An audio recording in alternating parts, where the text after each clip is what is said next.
Hello, स्वागत आहे तुमचं माझ्या यूट्यूब चॅनलमध्ये ज्याचं नाव आहे आज काय स्पेशल।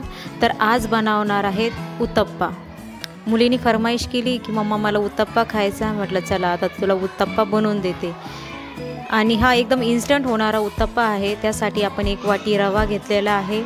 त्याच्यामध्ये मी 2 ते 3 चमचे दही ॲड करणार आहे। दही चांगलं मिक्स करून घेणार आहे। त्यानंतर मी याच्यामध्ये टाकणार आहे पाणी टाकून व्यवस्थित त्याला थोडंसं पातळ भिजवून घ्यायचं आहे।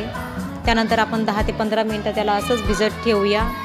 त्यानंतर कांदा, टोमॅटो, गाजर मी किसून घेतलेला आहे, कोथिंबीर आणि थोडीशी मिरची ते कट करून घेतलेली आहे। आता 10 ते 20 मिनिटं आपण पीठ भिजवून घेतलेलं आहे। त्यामध्ये आपण कट केलेले साहित्य टाकूया। त्याच्यामध्ये कांदा, टोमॅटो, गाजर, कोथिंबीर, मिरची, त्यानंतर चवीनुसार मीठ टाकायचे आहे आणि सर्व साहित्य एकत्र करून घ्यायचं आहे। आता आपल्या उत्तप्प्याचं बॅटर तयार आहे। तुम्ही पाहिजे तर थोडं पाणी टाकून त्याला थोडंसं पातळ करू शकता। आणि मी याच्यामध्ये टाकलेला आहे थोडा अर्धा चमचा खाण्याचा सोडा। आता हे सगळं मिक्स करून आपलं बॅटर आता उत्तप्पा बनवण्यासाठी तयार आहे। उत्तप्पाबरोबर खाण्यासाठी मी एक चटणी बनवणार आहे। त्यासाठी मी इथे डाळ्या घेतलेल्या आहे फुटाण्याच्या, त्यानंतर शेंगदाणे भाजून घेतलेले आहे, थोडंसं खोबरं मी किसून टाकलेलं आहे, कढीपत्ता, कोथिंबीर, थोडंसं आल्याचे तुकडे, मिरची, मीठ आणि 1 चमचा दही घालून मी हे वाटून घेणार आहे। पाणी टाकून आपण याला मस्त वाटण करून घेणार आहोत।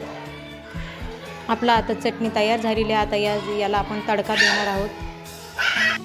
त्यानंतर आपण एक तडका पॅन घेतलेला आहे। त्यामध्ये मी थोडंसं तेल टाकलेलं आहे। त्याच्यामध्ये मी मोहरी टाकलेली आहे। मोहरी तडतडली की त्यामध्ये मी थोडीशी वाळलेली मिरची टाकणार आहे, त्यानंतर कढीपत्ता आणि थोडंसं हिंग। त्यानंतर आपला तडका तयार आहे आणि हा तडका आपल्या चटणीमध्ये टाकायचा आहे। आता चटणी खाण्यासाठी तयार आहे। गॅसवर तवा ठेवलेला आहे आणि आपलं उत्तप्प्याचं पीठ मी तव्यावर टाकणार आहे आणि व्यवस्थित पसरवून घेणार आहे। तुम्ही बघू शकता व्यवस्थित तुमच्या आवडीने तुम्ही तूप, बटर नाहीतर तेल तुम्ही या उत्तप्प्याला लावू शकता। मी इथे तूप वापरलेलं आहे।